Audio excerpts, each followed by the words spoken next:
Buenas tardes a todos. En esta tercera sesión de nuestro seminario de Filosofía y Cine, el cine de aventuras, gracias a los que estáis aquí y a los que estáis allí, en muchos lugares por lo que veo, en Valencia y en otros lugares. El seminario de hoy tiene cierta continuidad con el último seminario que hicimos el año pasado, puesto que Al otro lado del viento es la historia en parte de directores como John Huston.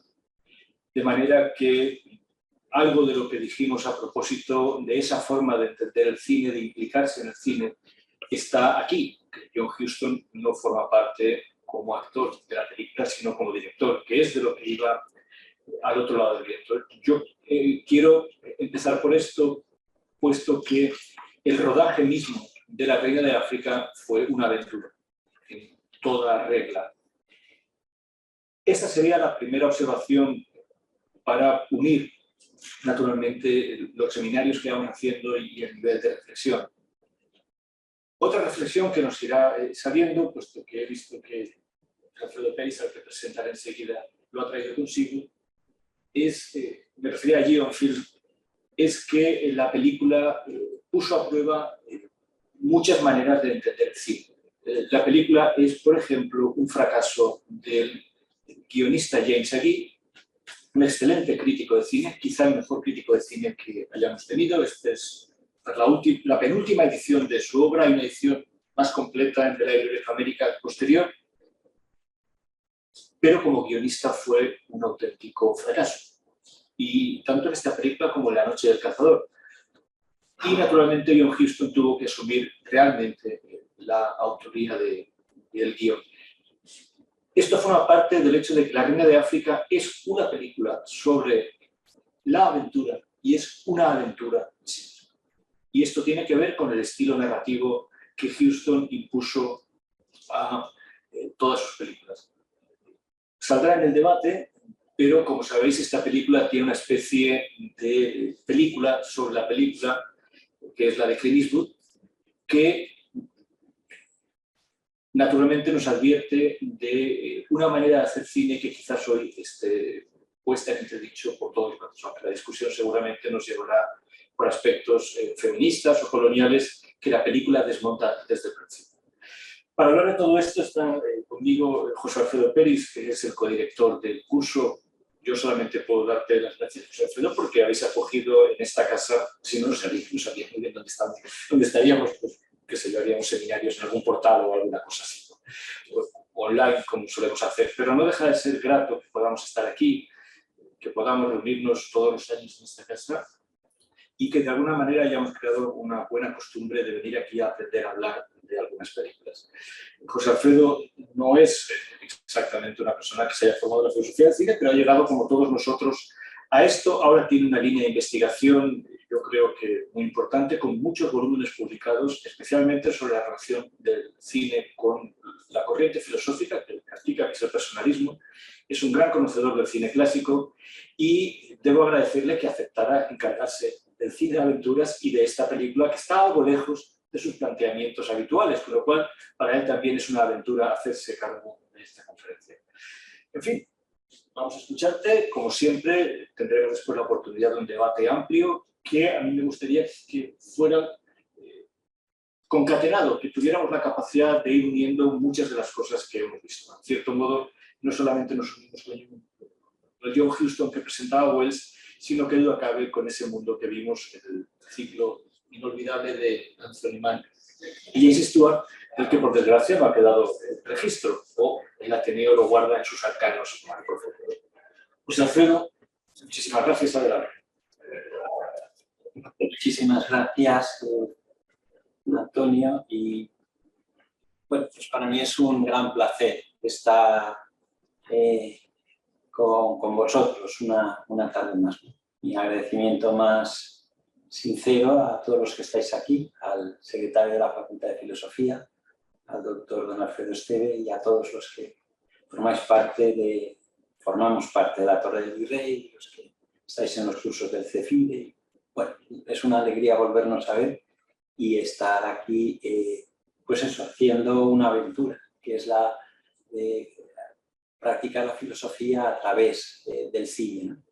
Y ayudar al cine a ser visto con una mayor penetración gracias a la filosofía. Probablemente esa sea la alianza que se puede practicar entre el cine y la filosofía.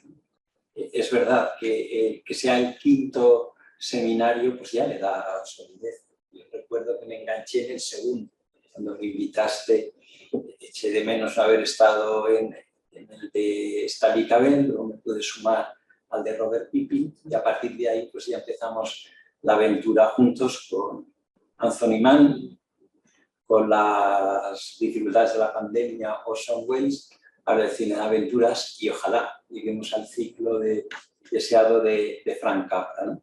Y es verdad que cuando planteaste hacer un ciclo sobre el cine de aventuras, pues es verdad que pues sí, eso es de lo que sé más poco. Y bueno, pues siempre viene bien el mirarte a ver cosas de las que no sabes tanto y empezar a ampliar perspectivas, ¿no? Y la verdad creo que me cuidaste mucho encomendándome La Reina de África, que es una película preciosa. Es una película en donde si realmente vemos su historia, cómo surgió, pues era una película en donde nadie iba a poder esperar que tuviera el éxito que luego tuvo, ¿no? Con lo cual yo creo que nos recuerda una verdad que es propia del cine y no de otros artes. Y es que no hay ningún otro arte en donde sea tan importante el espectador. La Reina de África llega a ser lo que es por todos los espectadores que han sido capaces de amarla a lo largo del tiempo. Y es verdad que ni Huston, ni Spiegel, ni Bogart, ni se podían esperar que una película que es muy gracioso todo lo que ocurre en torno a su rodaje, pues llegar a ser una de las películas favoritas del público, ¿no? O sea, hasta tal punto no confiaban que Spiegel, el productor, era un poco, en fin, ya lo veremos, un poco trilero, ¿no? Y entre que no lo veía muy claro eso, ninguno quiso cobrar de beneficio, porcentajes de taquilla. Y todos querían, y si hubiesen cobrado porcentajes de taquilla, hubiesen llegado a hacer el mayor ingreso de toda su carrera, ¿no? Huston incluido, ¿no? Bueno, eso quiere decir, yo creo que es una maravilla del cine. Antonio tiene escrito que es mejor llamarle arte democrático que arte de masas, y es verdad. Es que realmente es el arte que permite que las personas seriamente, hablando de lo que nos hace disfrutar, reconozcamos algunas obras como de arte y lo saquemos del círculo de expertos, lo llevemos a la gente normal y que la gente sea capaz de disfrutar con él, y disfrutando con este arte, disfrutando con La Reina de África, pues lo encumbre al lugar que merece. Entonces, pues estoy muy, muy agradecido a tu perseverancia, ¿no? Yo creo que ya lo veremos, no se hace nada importante en la vida sin alegría. Y la alegría que tienes tú, Antonio, para un año más terminar y volver a empezar una nueva aventura, creo que es lo que hace que esto se vaya haciendo grande y que el número de nuestros amigos sea cada vez pues, más importante, ¿no? Pues, un motivo para sentirse muy feliz. Pues bueno, en cuanto a mi estilo de exposición, pues voy a compartir con vosotros una presentación de PowerPoint. Bueno, lo que voy a hacer es que se vea en toda la pantalla y luego cuando tenga que veros a vosotros, pues dejaré de compartir y así se pueden ver bien todas las diapositivas, ¿no? Bueno, pues los objetivos que va a tener esta intervención, en primer lugar, es situar La Reina de África en el contexto de cine de aventuras. Es decir, la pregunta, ¿por qué La Reina de África es una película de aventuras? Hay quien escribe y dice, hombre, si a lo mejor es una comedia romántica antes que una película de aventuras. No, ya lo veremos, todas las películas de aventuras son de algo más. Lo que pasa es que las aventuras acaban siendo un aumentativo que acaba dando una configuración a esa película que de otra manera no tendríamos. Luego vamos a ver los antecedentes y las secuelas de La Reina de África, ¿no? En los antecedentes está, pues veremos, ¿no? La novela de Forster, que da mucho juego. Así, gracias. Que da mucho juego. La novela está muy bien. Es decir, a mí una de las cosas que nunca acabo de entender es que se comparen novelas y películas. Yo siempre digo, pero tú compararías una pintura con una obra de teatro porque represente un momento de la obra de teatro, ¿verdad que no? Entonces, cuando a veces nos comparamos demasiado es que no entendemos la diferencia de género. La novela como novela está bien, pero la película como película está bien. Cada cosa aporta en su género, ¿no? Yo creo que una de las cosas que Antonio repite mucho y tiene razón es que no hemos aprendido todavía a escribir sobre cine. La crítica de cine no acaba de ser capaz de hacer crítica sobre cine, pero es que tiene un previo. Es que no sabemos estudiar el cine. No sabemos. Y por todo ese carácter poliédrico que tiene esa canción, no lo sabemos. Entonces, no es que yo lo sepa, y vengo aquí, yo lo sé, no voy a decir eso. Pero sí que al menos intento incluir algunos elementos que permiten estudiarlo de otra manera y luego hablar de él de otra manera. Y es una maravilla, tiene antecedentes y tiene secuelas. Es decir, luego Peter Birtel, que es el guionista que tiene que ayudar a Huston porque aquí se ha puesto muy enfermo y no puede ir a África, pues queda tan deslumbrado de cómo ha sido el rodaje que le pide que escribe una novela sobre el rodaje de La Reina de África, basada también en la parte de anécdota, que ya veremos que no es tanta, de John Huston y su deseo de cazar elefantes, y escribe la novela, que ha mencionado ya Antonio, Cazador blanco, corazón negro, ya se entiende bien, no hace falta muchas explicaciones sobre qué va la novela, una novela que se la da a Huston, y Huston la lee, le parece bien, pero le corrige, le cambia cosas, por lo cual tiene la doble autorización. Bueno, pues es una secuela, es después del rodaje de la película. Pero es que, como ha señalado también Antonio, luego tenemos que eso se lleva a la pantalla. Se lleva a la pantalla en una película que, deberes, de esta sale, no dejéis de verla, es una preciosidad de película la que hace Clint Eastwood. Confesadamente, lo veremos, porque él lo que quería sobre todo es ir de John Huston, y se siente anchísimo yendo de John Huston. Y es una película que enseña mucho sobre qué había detrás de La Reina, pero selectivamente, porque como veremos, a Eastwood y a Birtel sobre todo les interesa Huston y dejan de lado a Bogart, a Catherine Hepburn, y eso es mucho dejar de lado, ¿no? Por lo cual tampoco la película pretende más que eso, ¿no? Pretende ser. Bueno, pues lo veremos. Pero es que luego hay toda una serie de agentes que intervienen en la película que son fantásticos, ¿no? El propio John Huston, pues hay que situarlo. No quiero adelantar demasiadas cosas con las que luego voy a volver. James allí pues, es un tipo extraordinario. Ya veremos como algunos de los elementos, aunque él no llegó a terminar el guión y lo empezó a trabajar con Huston, algunos de los elementos de caracterización que creo que influyen directamente en Bogart, creo que estaban en la pluma de aquí. Voy a intentar mostrarlo, ¿no? Bueno, Sam Spiegel, que si uno acepta la categoría de sinvergüenza simpático, pues es un sinvergüenza simpático. De este se dice que lo tirabas en el desierto desnudo y a las 24 horas estaría comiendo en un hotel de lujo. ¿Por qué? Porque era un buscavidas. Es verdad que tuvo que ir de Europa, del nazismo, es decir, que cuando decimos es buscavidas probablemente tengamos que hacerlo con todo el respeto de una generación que verdaderamente...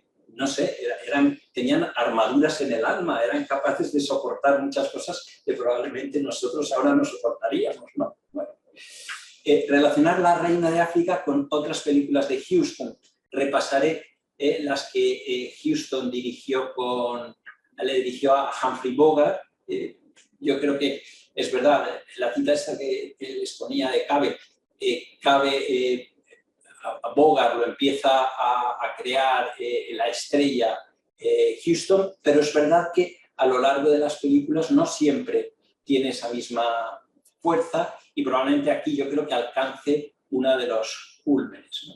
Y luego también otras películas de Huston, la producción de Huston es muy amplia, pero con algunas en donde yo creo que un elemento clave de La Reina de África se mantiene. Una de las cosas que más llama la atención de La Reina de África, y claro, eso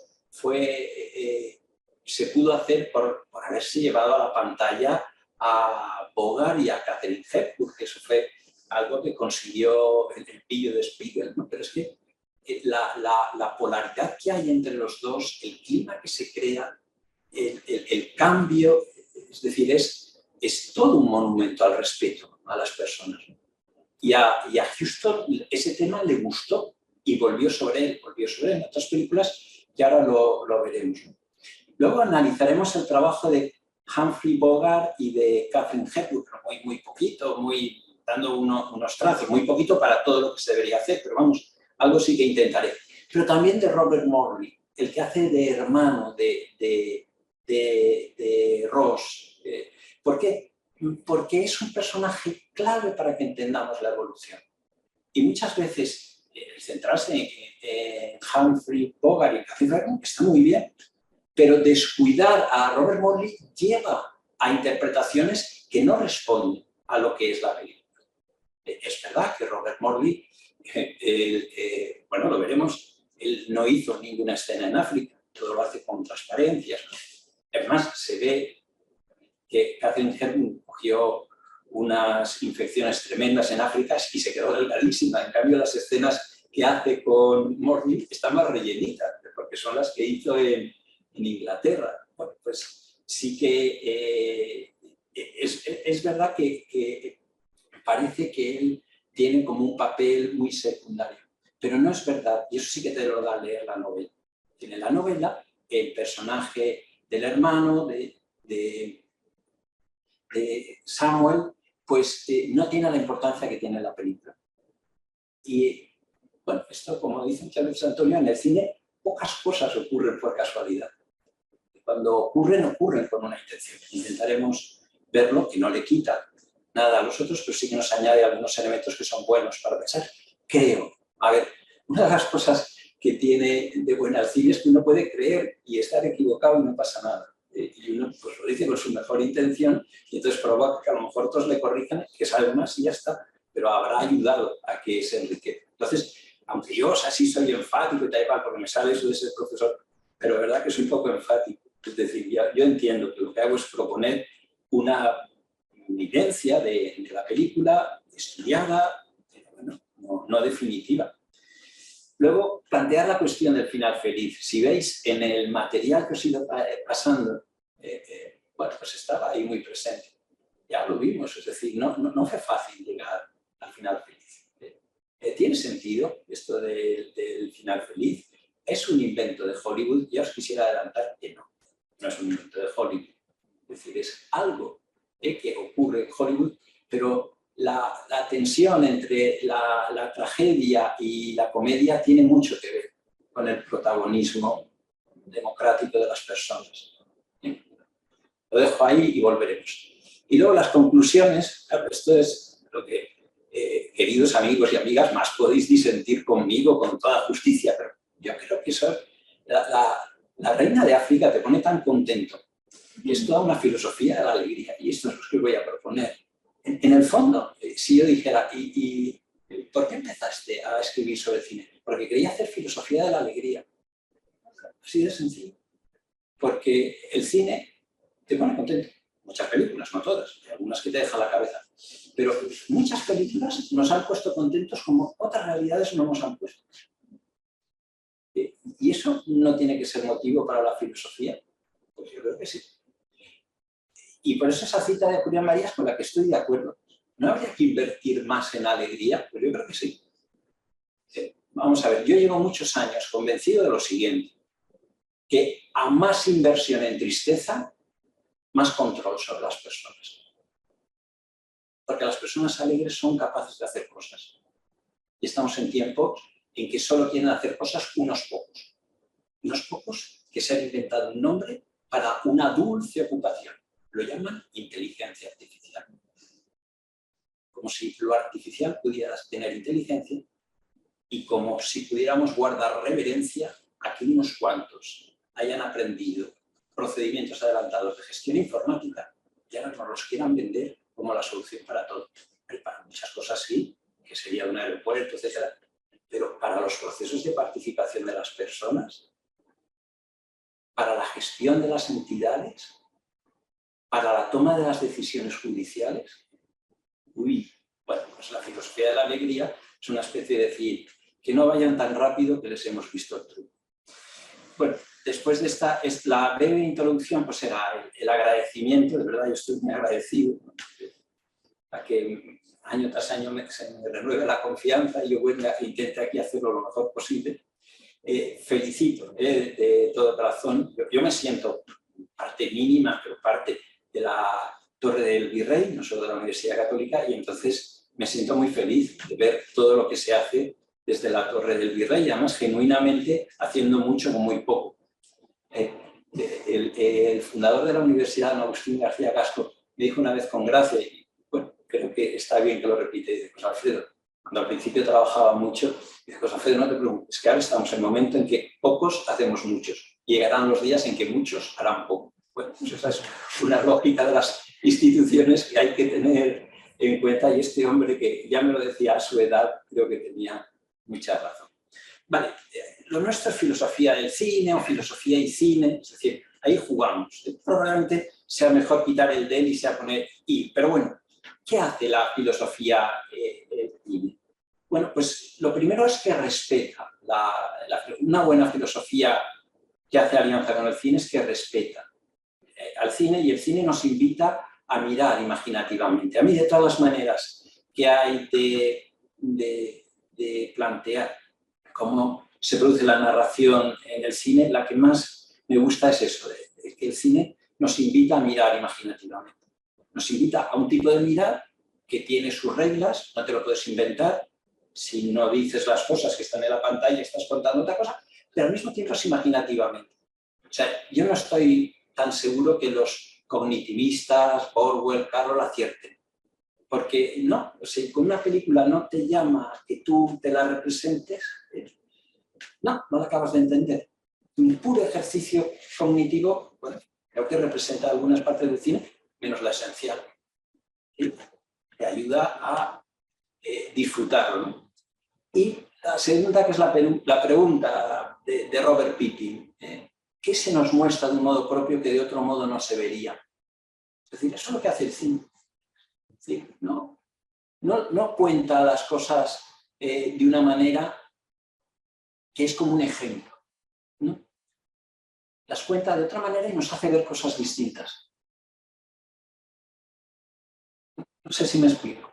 Esa es la pregunta. Y entonces, en cada película es decir, ¿pero qué nos ha hecho ver esto de manera distinta? Y en La Reina de África nos hace ver muchísimas cosas. Bueno, como esto no es esto de detectives, una pista. Vamos a ver. Nuestra manera de ver en nuestra sociedad, para la gente culta, para la gente, es la especialización. Y la especialización conlleva orejeras. Y conlleva que uno sabe mucho, cada vez de menos. Pero esa habilidad de conocimiento es insuficiente para la complejidad del mundo. Y el cine nos ayuda a ver en asociación. Y podemos unir cosas que la mentalidad especializada no está acostumbrada a hacer. Y nos está permitiendo filosofar por eso, porque podemos asociar y unir cosas que la mentalidad funcional no está acostumbrada a que hagamos. Es el planteamiento de Stanley Cavell también con la filosofía. Esa filosofía asociativa que no conoce tiempos, que no conoce épocas, que no conoce escuelas, sino que es una conversación permanente con todo aquel que tenga algo que decir. Eso es lo que hace también el cine. Nos ayuda a decir, no, es que aquí hay cosas que se pueden relacionar y que, por tanto, nos ayudan a verlas con una determinada soberanía. Por eso yo siempre tengo bastante libertad con aquellos que quieren decirnos del cine lo que se tiene que ver y lo que no se tiene que ver con criterios éticos actuales. Tengo bastante libertad por decir, pero seguro que usted ha visto bien la película. Ya he ido anticipando, pero cuando ustedes hacen determinados juicios, seguro que han visto bien la película. Lo han correlacionado, porque claro, si usted saca un detalle, pues no le sale muy bien. Bueno, Vamos a situarla dentro del contexto de cine de aventuras. Bueno, es claro que es una película de aventuras. Ya, los que lo habéis visto, bueno, de esta es difícil hacer spoiler, todos lo habréis visto, lo que queréis es volverla a ver, ¿no? Por lo cual no, es muy difícil. Bueno, pero si lo veis, no tengáis ningún miedo. Bueno, no creo que con esto haga nada de spoiler, porque después de los títulos de crédito, es que son inequívocos. Es África, es el ruido, es una película de aventuras. Y luego tiene una genialidad auditiva. Hasta un medio sordo como yo se da cuenta, y es que se pasa del ruido de los animales de la selva a los cánticos que están haciendo en la capilla, una señal de que hacen lo que pueden por seguir el ritmo del pastor, pero que muestran que ellos forman parte de un mundo más libre que aquel que este hombre le está intentando transmitir, ¿no? Toda su mejor intención. Es decir, no es ácida antirreligiosa, ya veréis cómo no, pero sí que ve límites en determinadas expresiones, ¿no? Sobre todo, no lo es la película. A veces Forrester quizás tenga algún elemento así que pueda hacer pensarlo, ¿no? Lo que os comentaba antes, el cine de aventuras funciona como un aumentativo de una trama previa. ¿Sí? Al ser de aventuras queda aumentada y pierde ciertas dimensiones de límites, la vemos de otras maneras. Por eso me ha gustado mucho hacer esto del cine de aventuras, porque me he dado cuenta que es cine aumentativo. Y en la Reina de África, claro, entre estos que dicen, no, es que es una comedia, una historia de amor, mira, pero es una historia de amor con elementos que solo el cine de aventuras propicia. No iríamos, pero vamos a ver, en una misión imposible, una mujer tan espiritual a un hombre que le crujen las tripas desde el primer momento, eso es imposible cuando me dicen a mí, bueno, es que es realista, no es realista ni lo pretende ser, ¿Por qué? Porque el realismo no existe. Lo que existe es ver la vida de las personas. El realismo es la proyección de nuestros prejuicios sobre los demás, pero no existe como tal. Las personas están siempre cambiando. Hay muchas cosas en la vida que no serían posibles, predecibles. Bueno, eso sí que es contar la vida. Bueno, pues vamos a ver que ese aumentativo cómo funciona. Pues fijaros, la selva. Ya os lo he contado desde el primer momento. La realidad de la selva es algo que no estaría presente en una novela en una película, de una comedia romántica, una comedia de amor. No podría. Desvía la atención. En cambio, aquí lo potencia. Otro elemento, el río. El río es como un personaje.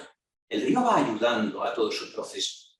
Lo que va pasando en el río les va haciendo que vayan bajando sus defensas y se vayan encontrando. Lo vemos hasta en la vestimenta, de cómo están vestidos al principio a cómo salen sus personas. Y el río es como si fuera un personaje más, como si fuera un mediador, como si fuera alguien que les va ayudando a experimentar las dificultades, los retos y la alegría de superar las dificultades. Eso no se podría contar. Ahora os lo diré un poco mejor. Y los otros animales, hipopótamos, camperos. Este es el momento cómico, ¿os acordáis? Bueno, perdón si no lo habéis visto, pero el único momento en donde se ríen como niños es cuando Charlie está así moviendo las orejas a los hipopótamos y Catherine Perú partida de risa y me temo que estaba riéndose de verdad. Y luego también con los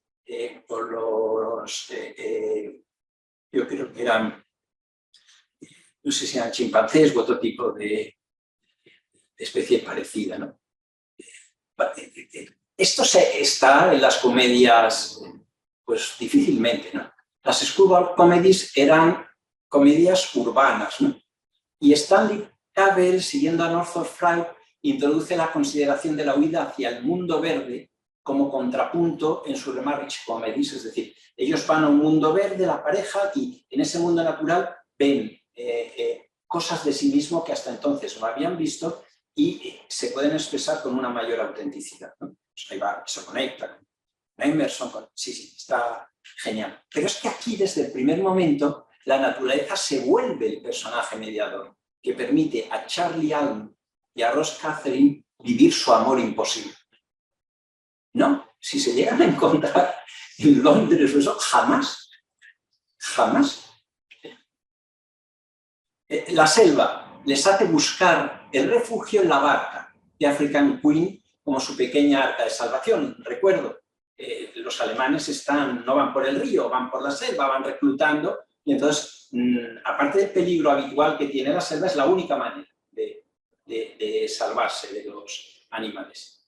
Pero es que esa convivencia tan estrecha les va a tener que hacer que aprendan a descubrirse, a apoyarse, a quererse. Es decir, ellos se creen que yéndose ahí, la aventura va a ser que se van a salvar de la agresión, y lo que van a hacer es que la intimidad les va a cambiar la vida.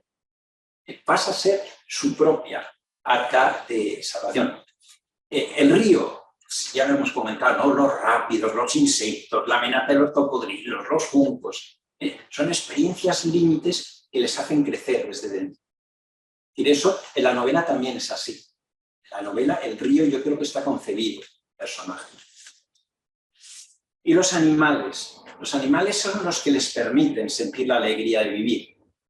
Un mecánico de la mina de los belgas al reparto del correo y los paquetes vive funcionalmente. Reina de África para arriba, reina de África para abajo. Una misionera muy espiritual que no tiene más expansión que escuchar los sermones de su hermano. ¿No? La escuchamos. Ha sido tan emocionante como alguno de mis sermones de mi hermano. Y uno dice, Dios santo, pues qué poca expansión tiene esta mujer, ¿no? Pero es así. La relacionalidad con los animales es algo que equilibra mucho a las personas y de las cuales hablamos muy poco.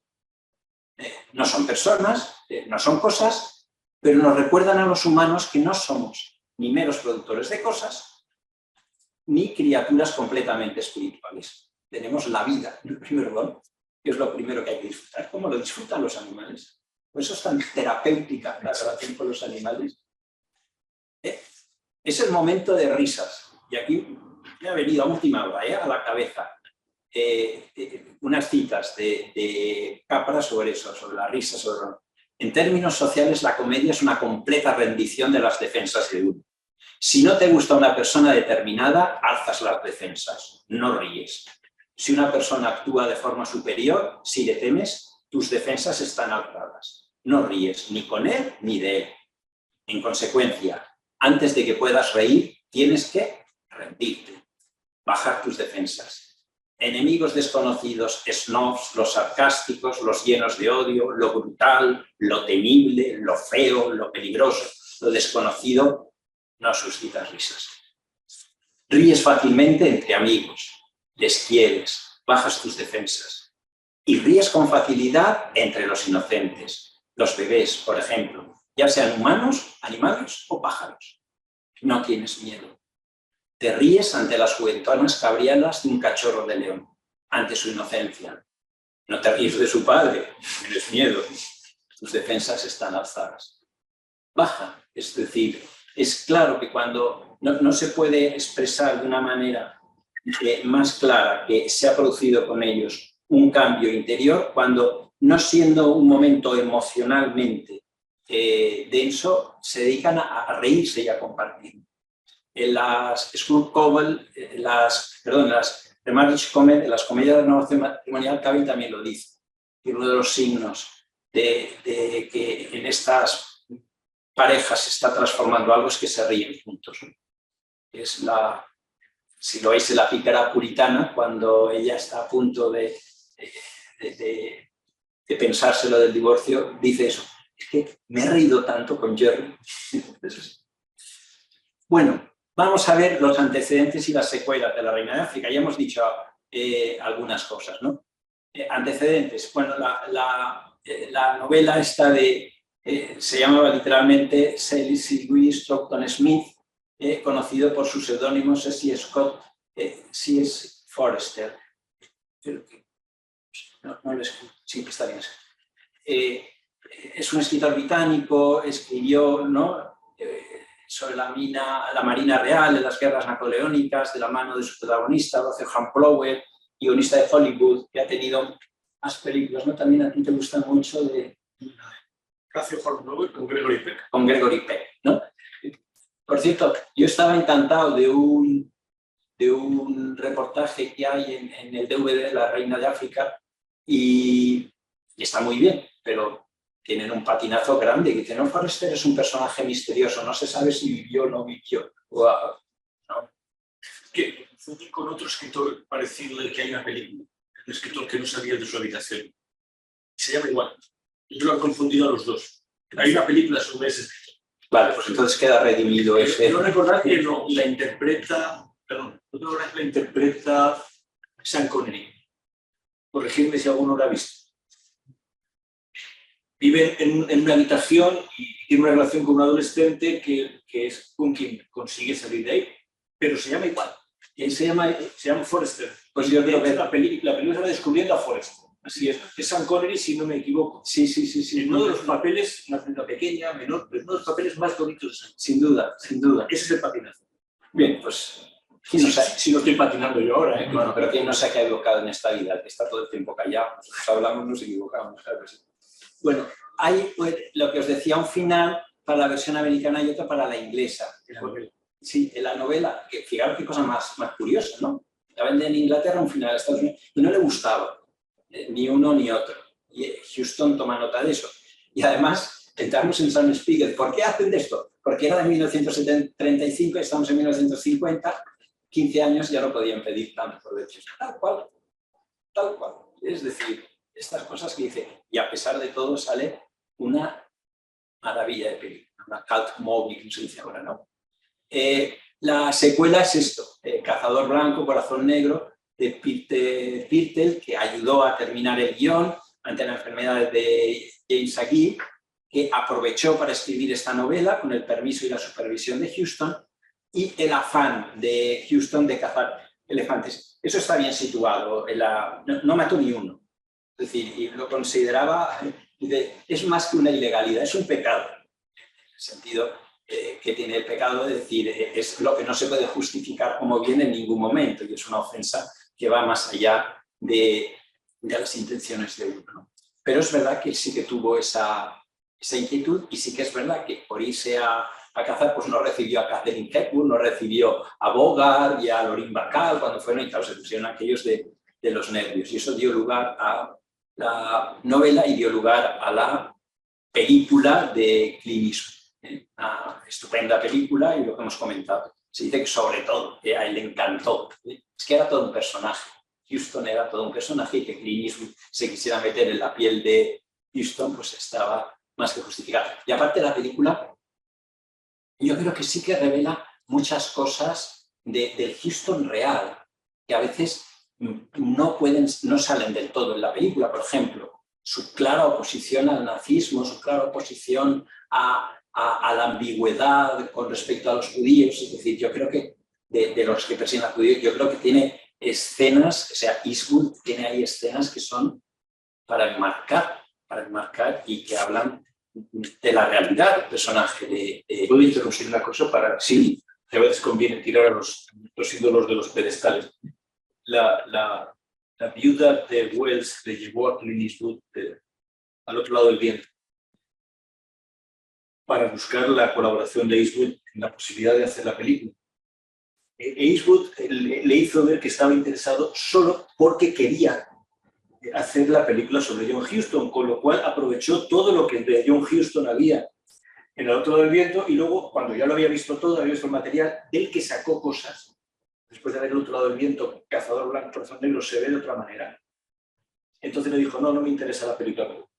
Eastwood le robó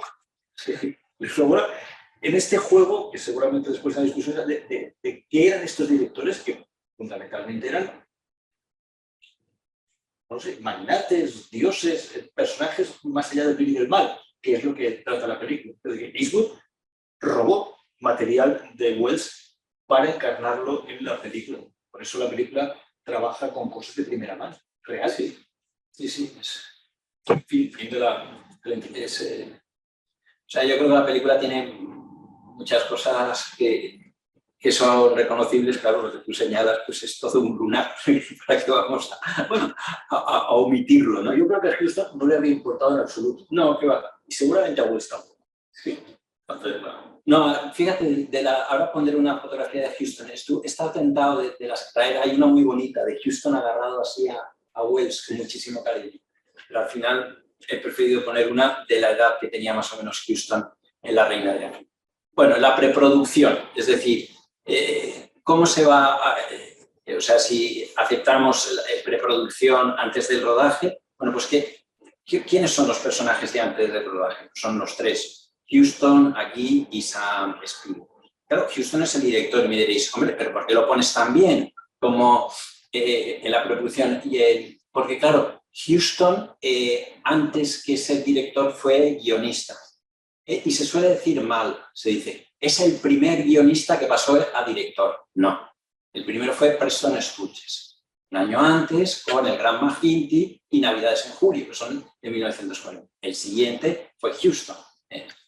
Bueno, esto, sabéis que una de nuestras preocupaciones es que Internet, que informa mucho sobre cine, tiene también muchas imprecisiones y por eso conviene contrastar, ¿no? También yo he visto otra que dice que Agui fue guionista del Tesoro de Sierra Madre, ¿no? Y son cosas que se ponen y son datos que están mal, es decir, no son opiniones, son datos que están mal, ¿no? Bueno, pues Houston no fue el primero, fue otro grande, Preston Sturges, ¿no? Y ahí pongo, hijo de Walter Houston, bueno, saldrá su padre en una interpretación memorable en El Tesoro de Sierra Madre, pero eso se lo dejo al gran Javier Alcoriza para que nos haga disfrutar, pero es verdad que, por ejemplo, Walter Houston, Antonio y yo tenemos una película muy querida que es American Madness, la locura del dólar, con Frank Capra, en donde, bueno, pues yo creo que se ve todos los registros de este enorme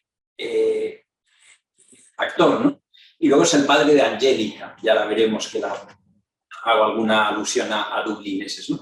Pero también lo pongo no solo porque fuera el guionista, que eso sería poco, sino porque hay algo autobiográfico en La Reina de Aragón que le hace a él amarla. Houston tuvo de niño una salud muy delicada y ya sabéis, sobre todo a los niños ricos de la época, la manera de cuidarlos es no te muevas en la cama y no sé cuánto, ¿no? Y entonces él no se movía de la cama. Entonces cuando todos iban a dormir, él salía, se escapaba por la noche, por lo que se ve iba a un riachuelo y entonces él aprendió ahí el espíritu de la aventura. Y aprendió, probablemente hay elementos suyos que él transfiere a los personajes. Por eso él no escribe un guión sin incorporar parte suya. Y yo creo que eso es importante verlo. Es verdad que tiene la base de la obra de Forster y es verdad que trabajó muy estrechamente con James Agee. Eso también en la película de Cazador mezcla un solo guionista, mezcla Agee y Pirker, ¿no? Y como si Agee llegara a ir a África, pero la relación de amistad que llegó a tener con Agee no es la que tuvo con Pirker, ¿no? Aquí tuvo su primera experiencia como guionista tras en este libro que él le dedica un artículo fantástico a Houston, pues hablando de todas sus virtudes como director. Y lo llama el director indirigible, pero cree que es un director que está marcando una impronta nueva. Eso era muy importante que se hiciera en aquel momento, porque como veremos, Houston, como todos los que venían de haber sido primero guionistas, tenía un enorme respeto a los textos de los que partía. Y eso lo va perdiendo con el momento, con el tiempo. Pero ya vemos que uno de los problemas del halcón maltés es que hace falta ser muy inteligente para entender la trama la primera vez que la ves. Bueno, yo la he visto unas tantas veces y sigo estando en el pelotón de cola de los que se sigue perdiendo muchas cosas y no la acaba de entender del todo bien. Y por el literalismo de Houston, ¿no? Aquí es el que es capaz ya de ver que no es solo eso, sino que él tiene ya un conocimiento del cine y una impronta vital en todo lo que hace, que le hace merecedor de todo tipo de elogio. Pero yo creo que fijaros en el personaje de Charlie Alnut, está detrás esta obra que escribió aquí en 1936. Elogiemos ahora a hombres famosos. Le mandan el hacer un reportaje, se implica demasiado con la gente, con los aparceros más tirados, y ya no les interesa, pero él mantiene la obra y forma parte de un libro. Esa enorme sensibilidad para que Charlie Almut sea un hombre trabajador, marginal, pero tenga esa dignidad, yo creo que eso está concebido por el guión de Aguirre. O al menos no le molestaría a Huston que Aguirre trasladara esa experiencia. Y realmente es ver de una manera más penetrante lo que hay de bien y de valor en las personas, que no le da la circunstancia económica ni las formas, sino algo que procede de lo más profundo. Y eso a Huston también le gustaba. Vamos a ver, Huston, sobre todo lo que más detesta es, lo veremos en la última película, lo que más detesta es el formalismo del que quiere quedar. Y lleva una vida por un lado, ama a la gente que se muestra como es. Y por eso yo creo que ahí es un referente importante. Y luego, este simpático sinvergüenza Sam Spiegel, pero atención, aunque no se lee, os voy a decir detrás de qué películas está su producción. The African Queen, ¿vale? On the Waterfront, La Ley del Silencio, The Bridge on the River Kwai, El Puente sobre el Río Kwai, and Lawrence of Arabia, nada más y nada menos, ¿no? Es decir, alguien que es verdad que cumplía su papel de sinvergüenza. Intentaba ganar todo el dinero que podía, intentaba pagar lo más tarde que pudiera, pero fue el único que siguió a Huston en su locura y al final ganó. Es decir, hay algo también en estos productores que, hay que ponerlo en su justo punto, pero Carape tenía ojo. Eso no está al alcance de todas las miradas. Bueno, pues vamos a relacionar ahora La Reina de África con otras películas de John Huston. Bueno, pues la primera, ya la hemos comentado, El Halcón Maltés, basado en la obra de Dashiell Hammett, ¿no? de 1941, ¿no? La primera película. Aquí, Stanley Cavell dice, aquí es donde ya empezamos a ver la figura de Bogart, que no había estado en otras películas. Ya que nos empieza a configurar como un personaje. La cita es lo que viene a decir, esa es una de las cosas que hace el cine. Una de las cosas del cine es que crea personajes tipo porque los crea con su persona. No es que hagan varias películas, es que Catherine Hepburn dice en su biografía, ¿se imaginan ustedes La Reina de África protagonizada con alguien que no sea Bogart? No. Sería otra película radicalmente, ¿no? Bueno, pues ese personaje se empieza, y ya digo, ahí lo que pasa es que es verdad que él está más sujeto a un guión muy elaborado. La segunda es El Tesoro de Sierra Madre, que está basado en esta novela de Craven, y aquí ahí Stanley Cavell nos dice que ahí no es todavía el personaje de Bogart, es verdad. Dobbs es un personaje el más antipático de toda la película, el más egoísta, el más que no tiene. Probablemente ahí Huston le dio todos esos registros al personaje de su padre. Y llega a ser personaje, pero aquí ya me callo, esto lo tiene que hacer Javier Alcoy.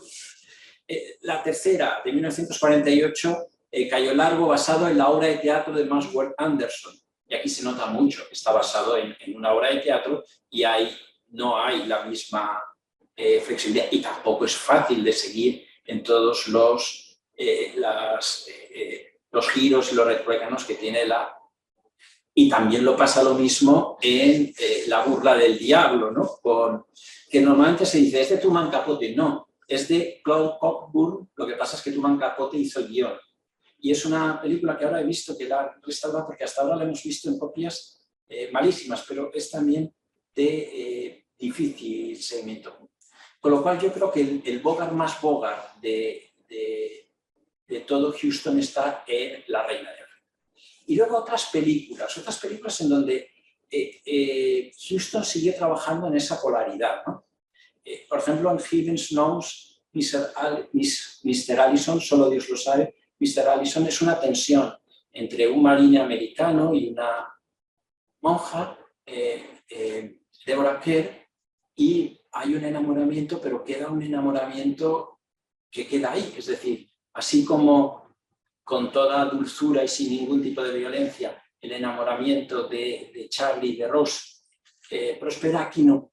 Aquí esto queda. Pero él disfruta de esos momentos previos, de recrear esos momentos previos que hacen verdad el enamoramiento entre Charlie y Rose, que son los momentos del respeto y de la distancia. Es verdad que a Marcial Cantero le parece un bodrio de película y que ha intentado volver a hacer La Reina de África y no sale. Si no has entendido qué es lo que ha querido hacer, si no has entendido que lo que está disfrutando Huston es en esa capacidad de respeto más allá de todos los contextos que se puede dar entre las personas cuando se produce un verdadero amor. Igual pasa en 1964 La Noche de la Iguana, basada en la obra de teatro de Tennessee Williams. Es decir, como os dais cuenta, los personajes son un marine, y ahora aquí es un pobre pastor que lo expulsan de su iglesia porque ha tenido escándalos y no sé qué, y vive una vida en donde el hombre está de lo más descentrado. Esta jovencita que lo hace su Lion, que lo intenta seducir, esta viuda de un gran amigo suyo, pues también va detrás de él, y de repente se encuentra con un personaje absolutamente pintoresco, que es el de Deborah Kerr, y recupera el equilibrio manteniendo la distancia con Deborah Kerr, que es con la que al final no se va. Se va con Ava Gardner en uno de sus mejores papeles por lo que rompe esquemas. Pero realmente lo que consigue la escena, las escenas magníficas con Deborah Kerr es recrear esa situación de tensión, en donde uno vuelve sobre sí mismo y estando sobre sí mismo es capaz de tener una relación adecuada con los demás. A Huston le gustaba eso. Fijaros, estos dos son personajes fracasados, en cambio en Dublineses esto no es posible. En Dublineses lo que nos muestra es que se da una distancia y una polaridad, pero no se da ese respeto ni esa capacidad de amor. ¿Por qué? Porque el personaje de Donald McCann, del protagonista, es una persona perfectamente educada, que sabe decir en cada momento lo que hay que decir, pero que no ha sido capaz de entrar en la vibración emocional ni de su mujer, ni de sus tías con las que ha estado. Es el que sabe decir las palabras oportunas. Y aquí, en este momento, le está confesando su mujer que escuchando las canciones que ha oído en la cena de sus tías le ha recordado al amor de juventud que tuvo, que no lo ha vuelto o sea, que no se ha podido colmar con esa relación con un buen hombre, McCann es un buen hombre, pero que se nota que no es capaz de salir de eso. Por 3 veces lo cuenta Huston. Baila con una activista de Lina que le reprocha que sea colaboracionista inglés, y se ve él que juega a un papel. Se nota que él hace un discurso formalmente muy bonito hacia sus tías, pero ensayado y vuelto a ensayar, cuando en realidad tenía que haber hablado desde el corazón. Y luego vemos que sabe, en la escena final, vemos que sabe contar lo que hará cuando ellas fallezcan. Sabe marcar la distancia, pero no se implica de corazón. Y luego finalmente con ellas. Es verdad que en otra película terrible de Huston, de 1979, Singer Sabia, Vice Blood, es la película de las más desencarnadas, pues él vuelve, o sea, lo que le lleva a un personaje con una vivencia religiosa muy intensa y poco equilibrio personal, al final a quedarse ciego, es buscar la coherencia que no ha encontrado en un pastor farsante. Huston no es en absoluto alguien que niegue sus raíces religiosas, de lo que niega es de la hipocresía. Es decir, es la doble. Y esto es lo que el personaje de Donald McCann Entonces, hay tensión, pero no hay. Bueno, pues seguimos avanzando y analizamos el trabajo de los protagonistas, Bogart, Katharine Hepburn y de Robert Morley. Ya hemos adelantado algunas cositas, ¿no? Bueno, la cita de Cavell, Bogart significa la figura creada en un conjunto dado de películas. Si esas películas no existieran, Bogart no existiría. El nombre Bogart no significaría lo que significa. Y eso hace que en todas las películas en las que sale Bogart, y especialmente en esto, adquiera una especial significación. Sabéis que por esa época, el neorrealismo italiano ha incorporado lo de que se trabaje con actores, que sean gente del pueblo y tal cual. Cavell está, sin menospreciar esto, que puede tener sus valores, haciendo ver que uno de los activos del cine ha podido regalarnos este tipo de estrellas, de figuras que nos ayudan a llenar de tanto contenido de las películas, ¿no? Y Humphrey Bogart era al mismo tiempo un consumado actor como un sujeto vivo para una cámara. La creación de un intérprete de cine es también la creación del personaje. No la clase de personaje que crea un actor, sino la clase que son ciertas personas reales, un tipo. Es decir, en una obra de teatro, pues uno podemos decir, oye, este ha representado también a este personaje que casi lo ha hecho suyo. Pero es que en el cine es otra cosa. Ese personaje lo ha incorporado a su propia persona. Y fijaros, en el funeral de Bogart, sabéis que murió relativamente joven, tenía que haber hablado Spencer Tracy, y que eran muy amigos, la pareja real de Katharine Hepburn, y no fue capaz. Y entonces se lo dio a Huston. Huston debía ser un hombre lanzado y aparte que quería de verdad a Bogart. Y dice algo que ratifica esta impresión de Cavell. Con el paso de los años, Bogart era siempre más consciente de la dignidad de su profesión. Actor, no estrella, no en el sentido que dice Cavell, sino estrella mediática. Actor. Jamás se había tomado demasiado en serio lo de ser estrella, pero sí mucho en el trabajo. Consideraba la imagen de Bogart, la estrella, con cinismo divertido, pero tenía mucha estimación por Bogart, el actor. De hecho, sus interpretaciones estaban siempre de dentro para afuera.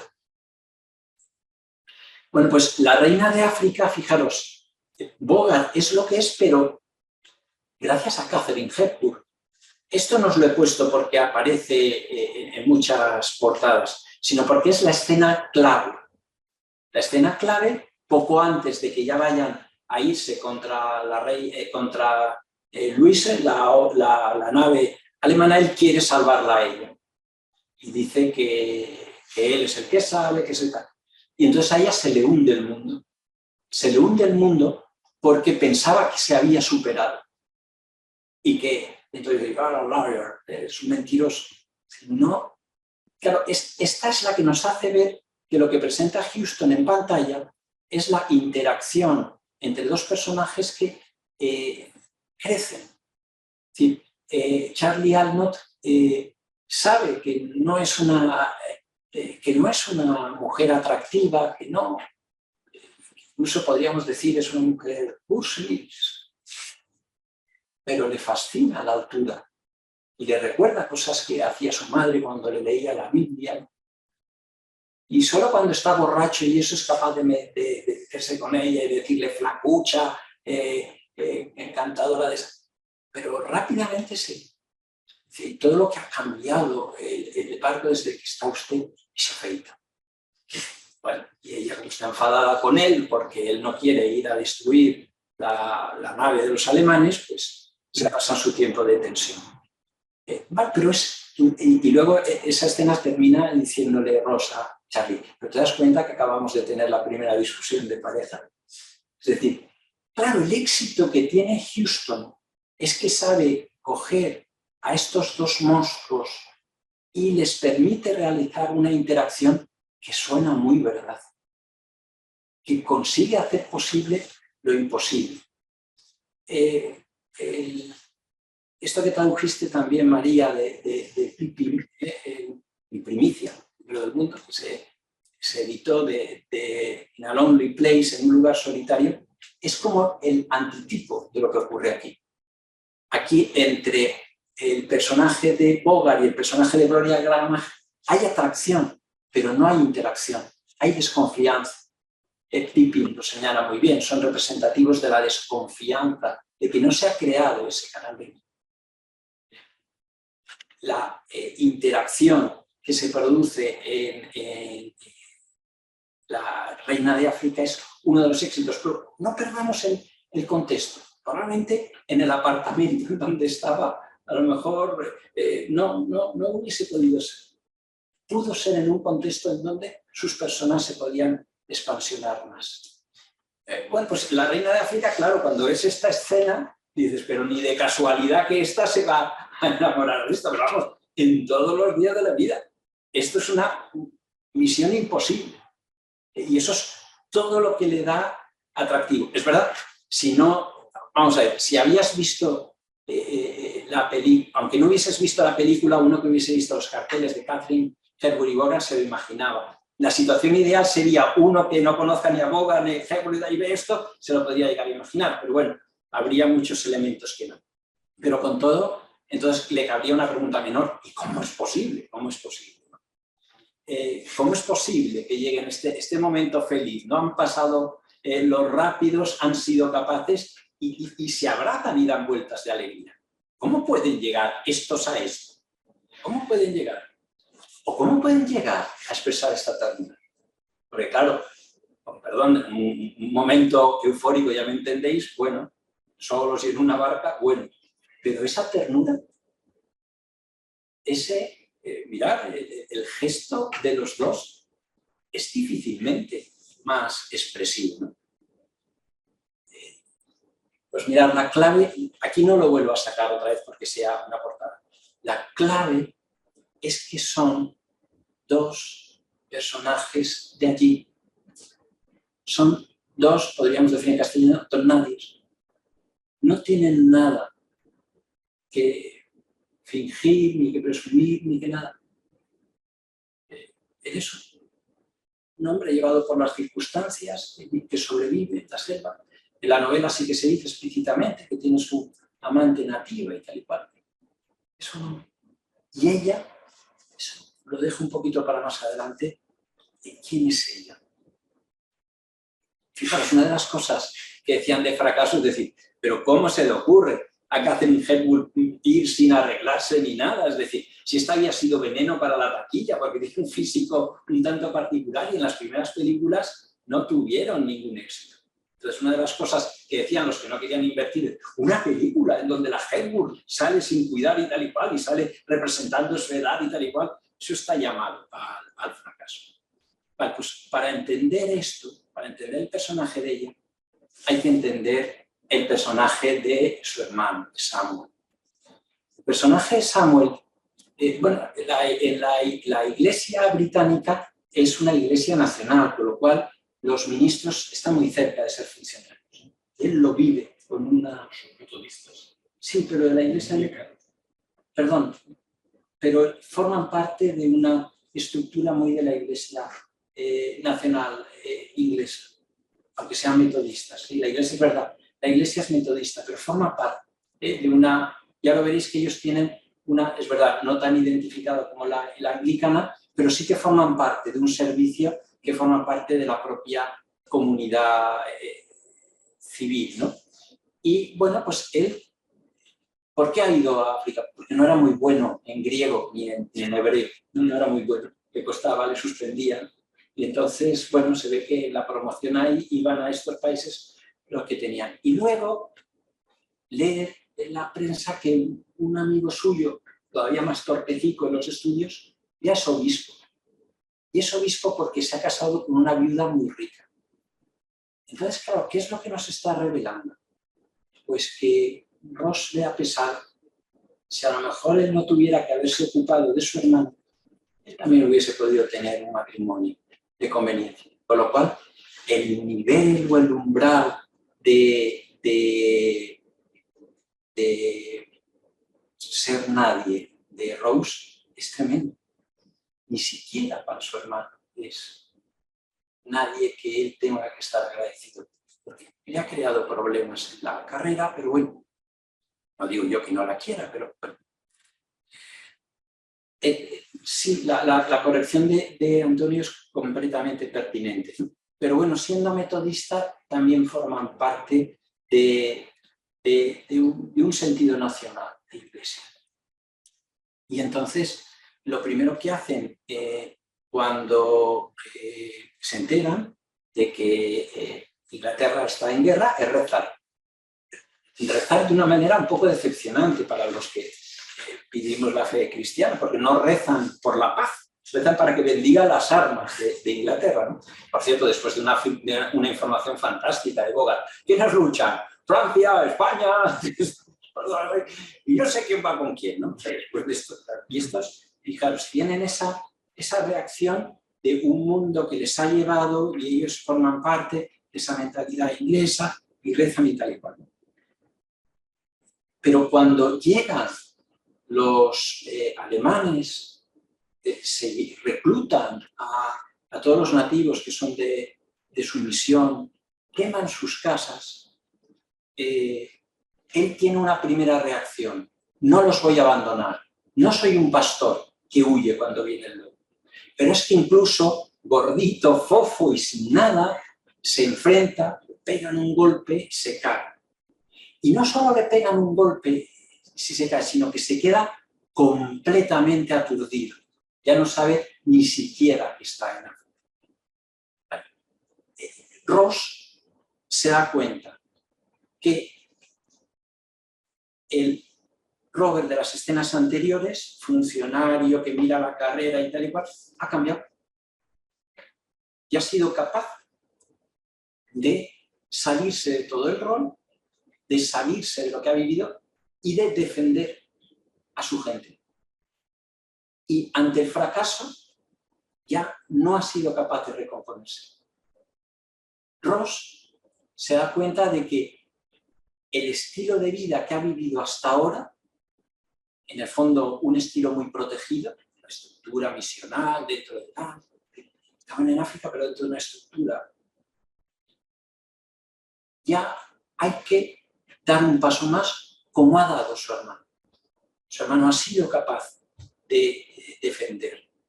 Ross, por emplear una expresión de Henrik Ibsen, se da cuenta que tiene que salir de su casa de muñecas. Es decir, el momento posterior de reflexión de Ross es darse cuenta que su mundo, después de su mundo se ha caído y tiene que estar abierta a lo que le vaya a venir, aunque sea esa oferta de Charles Almond de irse con ella en la barca. Una cosa completamente loca para el estilo de vida que había llevado. Y a partir de ahí es donde Ross empieza a desarrollar otra persona. Porque Ross no es nada sumisa con el personaje de Almond cuando ella sube a la barca. Es más, le manda. Le dice lo que tiene que hacer. Esto se tiene que transformar en un torpedo y vamos a hundir el Luis. Y le dice lo que tiene que hacer. Y el otro llega un momento que le tiene que decir, oiga, pero si yo la he cogido en mi barca. Pero ella le va diciendo, es decir, esa Ross sumisa ya no existe. Ha desaparecido su casita de muñeca. No de un marido, como se la trataba de Ibsen, pero sí de su hermano protector, que ejercía un rol de cuidar de su entorno. Y empieza a descubrirse a sí misma. Y eso permite, es verdad que Catherine Hepburn lo hizo tan literalmente y era tan esto que en un momento determinado Huston dice que fue la mejor corrección que recibió ella nunca en su vida de actriz. Huston le dijo, pero mujer, una cosa es que marques y otra es que seas adusta. Dice, ¿y cómo tengo que hacer? Dice, pues como Eleanor Roosevelt, que era capaz de estar en todos los sitios y siendo fea sonreír. Lo entendió. Porque claro, en Ross, a partir de ese momento, empieza a incorporar registros de sus películas, de la Remarriage Comedies. Claro, está llevando en un primer momento a Charles Almond como lleva a Cary Grant en La ciudad de mi niña. Le está diciendo lo que tiene que hacer. sea, esos registros ella los tiene aprendido y se los puede incorporar al personaje. O está estando en un pedestal como la protagonista de Historias de Filadelfia, que está, eso que le dice su padre, tú estás en un pedestal, baja y sé humana, o lo que le dice el personaje de Cary Grant. Es decir, ella sigue estando en su pedestal y desde ahí le dice a Charles Arnold que es un cobarde, que es patriota, y tiene que ir. O, lo que luego se verá, es capaz de tener esa dialéctica de la confrontación, esta es posterior, con Spencer Tracy en Adam's Street. Es decir, gran parte sobre todo de la primera parte del pugilato, pues nos recuerda a cosas que luego ella incorporó. Bueno, pues vamos ahora ya a la cuestión del final feliz. Es decir, en la película de Eastwood, él lo plantea de una manera emocionalmente fuerte. Se empeña Huston en el personaje de Eastwood en ir a cazar elefantes y en la última de las aventuras muere este personaje. Y se produce un duelo en toda la tribu de este personaje que cantan aquello de cazador blanco, corazón negro. Y Eastwood saca que es justo en ese momento cuando dice el final va a ser feliz. El dolor le hace decir yo no puedo sumarme a más dolor en la vida. Yo tengo que sumarme a abrir que pueda haber algo de final feliz. Y eso él en An Open Book, en sus memorias, lo dice. Yo pensaba que la película debía tener un final feliz. Yo no sé si James aquí estaba ahí o a lo mejor hubiese querido reivindicar más pues, la pobreza de los personajes con un final que interpelase más. Pero él con Peter Birtel pues, escribe el final y ese final doblemente feliz o triplemente feliz, es decir, es un final bueno, lo siento, sigo, bueno, triplemente feliz y el que por si acaso no lo recuerdan, pues que todavía lo puedan recordar. Por eso en el guión lo puse en inglés, si a alguno le daba pereza leerlo, pues ya no le hacía falta. Bueno, Catherine Hepburn se suma a esto. Era una mujer muy libre, muy independiente, no tenía por qué hacer comentarios concesivos. Y yo creo que termina su biografía, ella de lo poco que escribió, por no decir lo único, no soy maximalista, es esto de el rodaje de La Reina de África o cómo fui a África con Bogart, Bacall y Huston y casi pierdo la razón. Es decir, bueno, pues Bogart fue con Lorin Bacall, eso tiene para otra historia, porque Lorin Bacall, pobre, estaba siempre por los focos, ¿cómo se va? Deja a los niños, va con Bogart. Y hacía que decir, bueno, todas estas cosas tremendas de cómo se trataba a las mujeres, hasta las mujeres así. Ser actor de cine es algo extraño. El producto sale al mercado, triunfa, fracaso, ni uno ni lo otro. Pero para mí es una verdadera parte de mí mismo. Quiero decir, que representa mi propia decisión de hacerlo. ¿Hice lo correcto? ¿Cometí un error al hacerlo? Siempre he intentado no hacer nada solo por el dinero. Si hago algo es porque me gusta la idea y los personajes. Y atención, y el colmo de la dicha es cuando ustedes, espectadores, cuando a los demás les gusta y convierten el trabajo en algo propio. Ese es el auténtico premio a nuestro trabajo. Bien, de pronto han pasado 35 años. Bogey ya no está con nosotros, Spiegel tampoco, La Reina sí que sigue viva, la película, al igual que Johnny Betty, Loren Bacall, y Peter Birtel y yo. Ahora díganme, ¿qué creen que fue de Charlie y Rosie? ¿Dónde vivieron? ¿Se quedaron en África? Yo siempre he pensado que sí, y que tuvieron un puñado de Charlies y Rosies, y que fueron eternamente felices, porque eso era lo que querríamos que ocurriera. Y cada verano hacen un viaje, pone en La Vieja Reina, pero a mí me he puesto cursi, yo en Viaje en la Vieja queda fatal, me he puesto La Veterana, pero la traducción es Viaje en la Vieja Reina, y ríe. Bueno. Conclusiones para una filosofía de la alegría para la conversación final. Bueno, Julián Marías, si no me equivoco, la tristeza, a raíz de la muerte de Fred Astaire, si no me equivoco, la tristeza que su muerte provoca se mezcla extrañamente a un sentimiento de complacencia, a una evocación íntegramente placentera, sin sombras. Al pensar en Fred Astaire, como en su compañera Ginger Rogers y algunas otras figuras cuyo censo sería tentador, sentimos gratitud. Bueno, aquí pido complicidad del público. La película el baile Chip to Chip, eso no nos hace felices. Es una cita continua del cine. Es una cita continua del cine, como esa película ha sido como una especie de válvula de felicidad, ¿no? Hay un reportaje precioso sobre esos momentos. Y hay que saber que él, que era puro cine, que Ginger y Fred, justito. Es más, si te fijas, cuando bailan maravillosamente, pero cuando se acerca chip to chip, la cara de Ginger es más bien de que pase rápido. Bueno, lo que quiero señalar es que lo que agradecemos a Fred Astaire y a algunos más es primariamente alegría. Arte, belleza, diversión, sin duda. Pero sobre todo han vertido sobre nosotros esa extraña realidad tan difícil de comprender, tan escasa muchas veces, tan poco estimada, que es la alegría. Si se estudian las fases de plenitud o decadencia, salvo los casos de irrupción fortuita de agentes externos poderosos, se puede ver cómo la prosperidad, sobre todo la capacidad creadora, están ligadas a esa dilatación del ánimo que llamamos alegría, tan estrechamente vinculada a la magnanimidad que a veces se confunde. Y hasta en las crisis provocadas por esos agentes externos de que hablaba, habría que determinar en qué proporción se les ha dado paso, han sido aceptados, consentidos, desde una actitud opuesta a esa dilatación, a la toma de posesión de la realidad animosamente, a pesar de todos los riesgos, de todos los males. Valdría la pena invertir la dirección predominante de las estimaciones públicas de nuestro tiempo.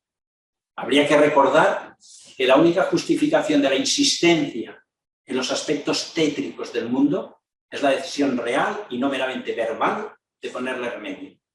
Y que uno de los deberes primarios es el de la alegría, hasta el límite de lo posible.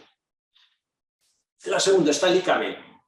No quisiera, se le ha puesto también, no quisiera dar la impresión de que la filosofía por sí misma exige compensación alguna por las revelaciones del medio cinematográfico. La filosofía no necesita estrictamente el cine. Más bien hay que pensar en que estas películas, lo piensa en las de Remarriage, de las comedias de renovación matrimonial, pero bueno, se puede extender a La Reina de África, trazan de manera diferente avenidas emocionales e intelectuales que la filosofía ya ha explorado, pero de las que tal vez haya tenido que regresar a veces prematuramente. En particular, en las formas adquiridas desde su profesionalización, academización, desde la época de Kant, el moderno en demostrar que un profesor puede producir gran filosofía, es decir, una disciplina entre otras disciplinas universitarias. Esto se lo dedico a todos ustedes. Un profesor del nivel que sea de filosofía puede ser un gran creador de filosofía. La exigencia implícita es que el cine, la última de las grandes artes, demuestra que la filosofía es a menudo la acompañante invisible de las vidas ordinarias que el cine es capaz de captar. Incluso, tal vez en particular, cuando las vidas descritas son, aquí dice todas, históricas o elevadas o cómicas o perseguidas o obsesivas. Todas las vidas. Y termino. He escrito esto para terminar. La Reina de África forma parte de esas películas que rápidamente se alían con nosotros en forma de alegría.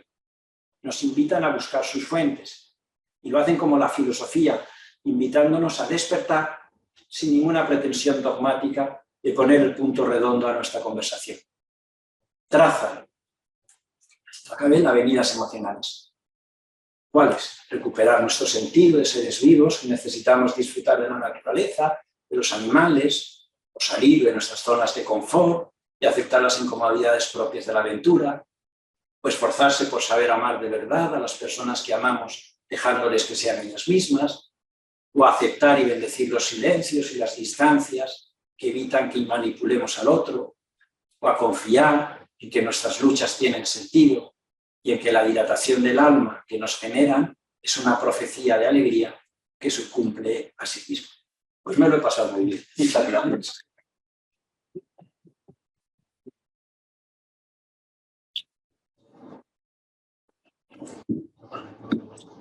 Sí, sí, dejo de compartir. Muy bien. Es un apunte solo. Supongo que debe ser una coincidencia, pero como hay una persona, al menos testigo, que está al otro lado, si no se ha marchado Esmeralda, esta mañana he dado saltos de alegría en la clase. Literalmente explicando la alegría. Y seguramente estaba ya pensando en lo que ibas a contar. Aún que había leído parte del guión y tenía la idea. Pero estoy convencido de que algo así. El argumento es este. El modo de ser natural del ser humano es la alegría. Quizá no de ninguna otra cosa, pero todo lo que no sea alegría es una perversión de la naturaleza humana. Esta es la convicción. María Golfe me preparó una vez una cosa que no lo llevarás en el pendrive por ahí. Es que preparó una cosa sobre Fred Astaire que llamó The Fred Astaire Project. Ah, qué chulo. 5 o 6 minutos. Por algunas escenas de baile. Ver a Fred Astaire bailar era esto. Era la alegría en estado puro. Nada más que esto. Tal vez tiene un ensayo muy bonito. Fred Astaire y el derecho a la alabanza. Muy bien, pues Fernando Vidagrán o Elena, no lo sé, porque están los dos, tienen la mano levantada, así que adelante. Carmen, ¿tienes que activarles el micrófono? No es censura, Fernando.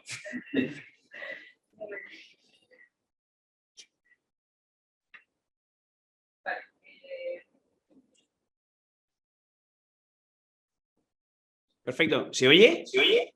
Sí. Bueno, pues José Alfredo, muchas gracias por tu charla. No eres el único que se lo ha pasado muy bien.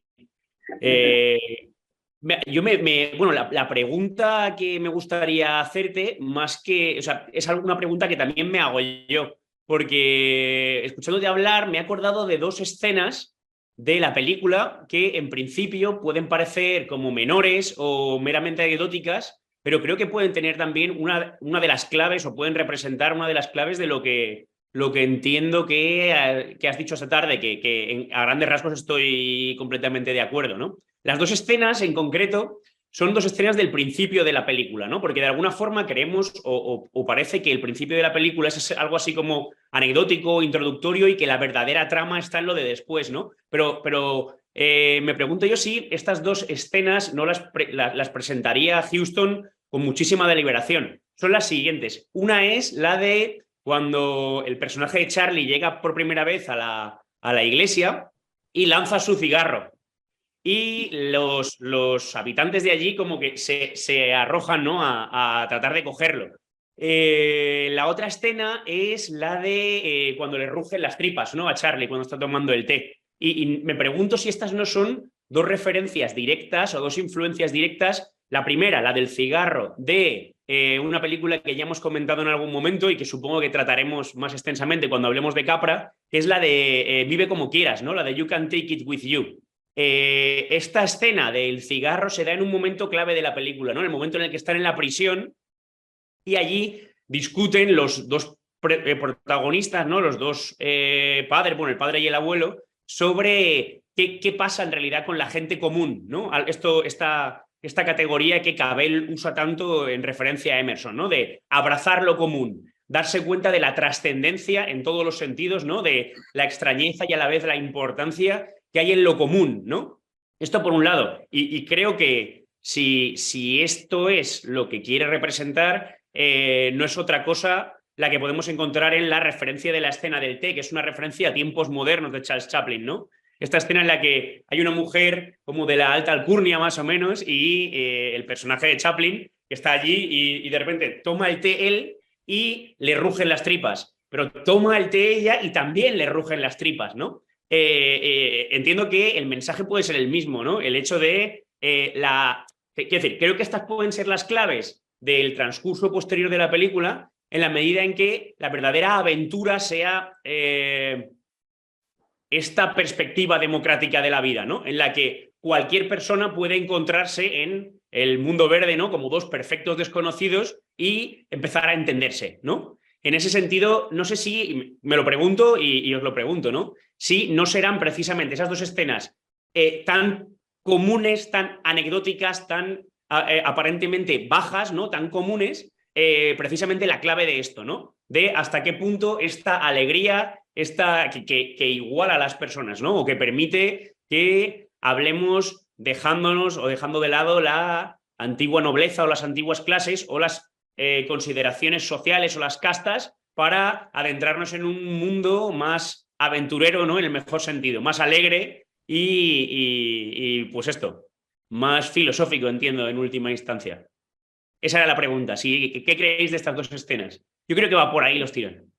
Sí, sí, completamente de acuerdo. En la del cigarro incluso hay una cita del propio Houston en El tesoro de Sierra Madre, cuando al principio, perdón a Javier Alcoriza, pero creo que es necesario en el tesoro de Sierra Madre, cuando él es un vagabundo, Dobbs, y va por ahí y va pidiendo dinero, que le pide al propio Houston como personaje. En un momento determinado alguien tira un cigarro y él lo quiere coger y se lo quita a un niño, y la escena es dramática, ¿no?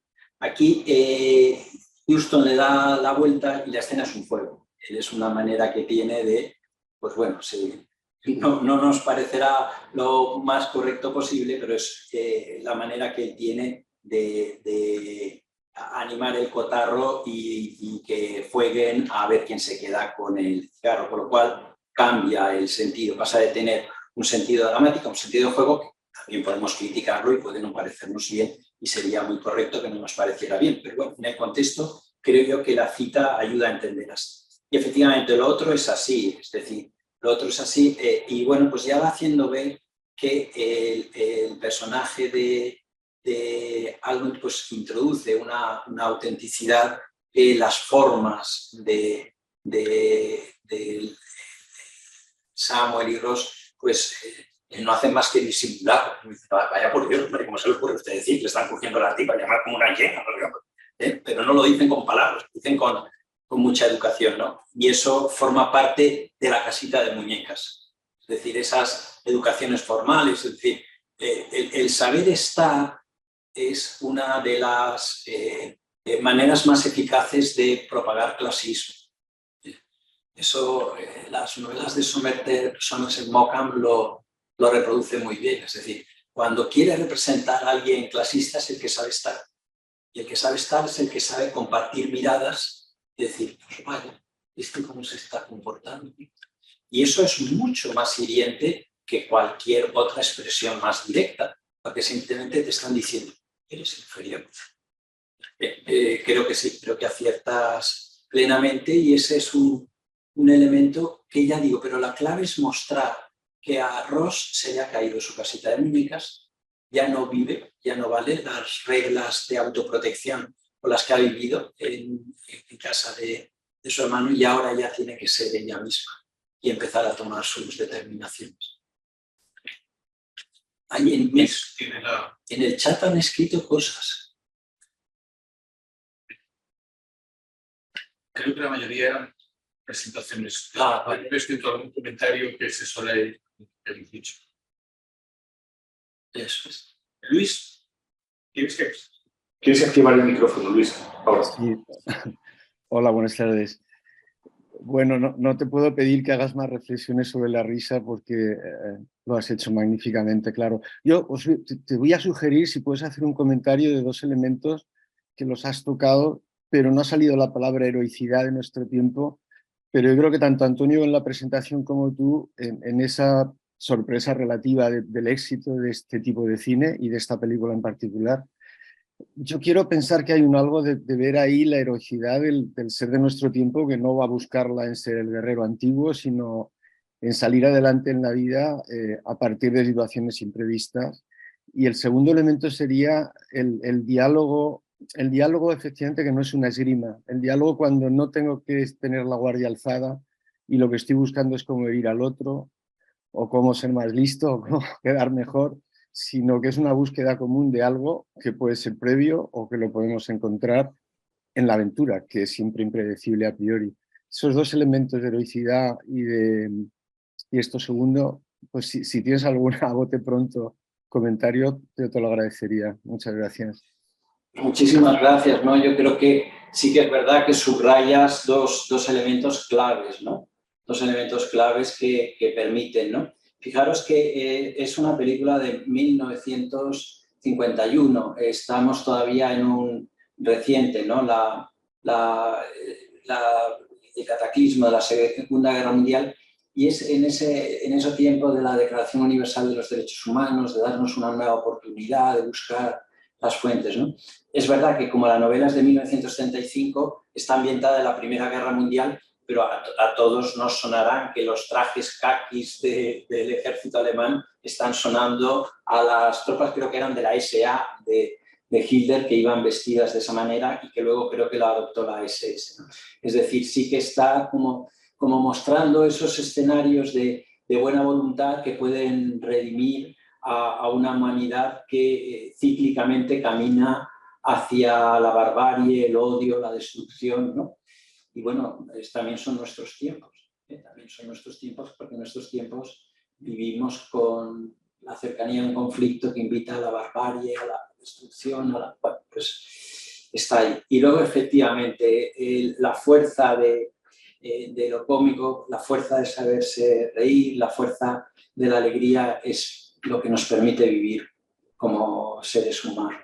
Yo creo que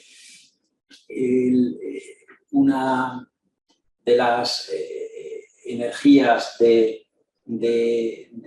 la vida que los que somos profesores, ¿no? Y muchos de los que estamos aquí nos suministran los jóvenes, es lo mucho que se ríen. Yo, de verdad que solo por eso ya pagaría por ser profesor universitario, ¿verdad? Haría que estábamos aquí en el recinto de Santa Úrsula, pues muchas veces los alumnos de veterinaria, porque los de filosofía son online y tal. Y yo los veo cómo se ríen. Es que por esto habría que pagar, ¿no? Entonces, yo creo que sí, esa es una de las energías que permiten al cine pues trasladar un lenguaje universal de esperanza, ¿no? Bueno, sin duda, hay que volver muchas veces sobre este dato. El primer actor que se hizo más universal fue Chaplin. Fue a través de invitar a la alegría. Y Chaplin lo entendían por todo el planeta, ¿no? Y los distintos cultivadores de la comedia pues son como herederos de ese primer humor que hicieron los Coen, y yo creo que sí que son como energías que necesitamos, ¿no? Y que no es fácil esa alegría sana de otro tipo de expresiones que más que de alegría son de triunfo, de superioridad, y entonces pues ya no nos gustan tanto. Muchísimas gracias, Luis. Si no hay ninguna más, yo quería hacer una pregunta un poco más comprometedora, si me permite. Porque ninguna representación es real si no incluye los dos elementos con los que el cine gana o pierde siempre, que naturalmente son la sexualidad y la violencia, que en esta película están, obviamente, puesto que hay una destrucción, puesto que el torpedo tiene una lectura, no hace falta ser un lacaniano, para darse cuenta de que hay una sexualidad extraordinaria. El plano que tú has puesto, que has dicho que es la mirada de ellos cuando se ven los dos, al final lo que lleva a decir, ahórquenos juntos, que es lo que queremos, es la mirada después de Bonnie and Clyde, cuando saben que los van a ametrallar. Y Bonnie and Clyde es la primera película hecha cuando se interrumpe el código de censura, del año 67. Es una película hecha deliberadamente para mostrar ya somos libres. Y por eso fracasa la película. Pero todo lo que Bonnie and Clyde fracasa, aquí triunfa. Quiero decir, es indudable que entre ellos no solamente hay esto que tú has dicho, la ternura, hay una fortísima atracción sexual. Pero quiero decir, cuando tú dices que ella se libera como Nora en Casa de Muñecas, lo que libera es una potencia sexual reprimida porque su hermano la ha humillado de una manera indecible delante de Arnold. Cuando le dice, bueno, tú eres una poca cosa, no, es como si hubiera dicho, no has llegado a ser una mujer. En tu condición de hermana mía no has llegado a ser nunca una mujer para nadie. No sé si es que le está diciendo que es una desdichada virgen o una mujer frígida. En cualquier caso, lo que ha hecho es humillarla delante de un hombre que tampoco parece que sea gran cosa en el mundo, ¿no? Y que al que asusta tanto como a ella esa liberación de energía a la que vemos en las escenas mejor hechas de la película, cuando tienen que desnudarse para bañarse. Naturalmente no se desnudan, no porque la película tuviera que seguir la censura, sino porque en la vida real no se habrían desnudado. Pero acordaos lo bien que juega Houston para hacernos pensar que sí que está desnuda. Todo ese juego de la pierna que sube, que es inverosímil, que solamente sirve para decir, a esto es lo que les pasa, es que en el fondo lo que quieren es meterse en la cama. Bueno, y entregarse naturalmente es la cosa más sana que hay. Pero esto lo hace bien. Quiero decir, la liberación de la censura no propició una representación mejor de la vida humana. ¿Hay quien duda, viendo esta película, que están chiflados sexualmente el uno por el otro? Quiero decir, pero eso es lo que era la comedia ¿no? De cuando vemos a Cary Grant y a Irene Dunne o Hepburn, la escena en la que James Stewart trae a Catherine Hepburn en brazos no puede ser más erótica. Este es el punto, que no hacía falta mostrar lo que se podía suceder. El espectador ha comprendido que entre ellos hay una relación muy intensa. ¿Qué es el torpedo? Por el amor de Dios, ¿qué es? ¿Y qué es el hundimiento de Luis sino la felicidad? ¿No? Y esto es lo que lo redime. Es decir, cuando estamos hablando de la vida normal, de la vida de la gente común, el problema que tú has señalado de los de saber estar, de los estirados, es que en el fondo tienen un miedo atroz a quedarse desnudos. Esto es, a perder todas las corazas que los seres humanos se ponen para evitar que los vean de la manera más natural posible. Y esa manera más natural posible no es quedarse desnudo a solas, sino quedarse desnudo con otra persona. Cuando cae la lluvia, ¿os acordáis? Y él, claro, le pone en mi barca y me estoy mojando. Y él intenta entrar y le dice, fuera. Y claro, ella dice, vaya, si está lloviendo, ¿no? Y le deja entrar. Claro, dejar entrar, ¿dónde le deja entrar? Es la cortina. Todo esto es maravilloso. Y hay que decirlo porque bueno, Houston no era precisamente un puritano, ¿no? Y Bogart era un puritano con todo el enamoramiento de Lauren Bacall, es cualquier cosa excepto convencional. Porque estaba también Howard Hawks por ahí, que tampoco era un hombre. Estos hombres no eran convencionales. Y buena parte de esa vida inconvencional la llevan al cine teniendo que respetar códigos que no es que estuvieran respetando la censura. Estaban respetando algo más importante que la censura, que era la auténtica representación de la vida humana. Yo creo que el toldillo de la barca es la puerta cerrada de Lubitsch. Es lo que no podemos ver. Él sí que puede entrar, pero nosotros no. La insinuación de que está desnudo para que luego nos riamos cuando Bogart sale en calzoncillos del río. Si Bogart...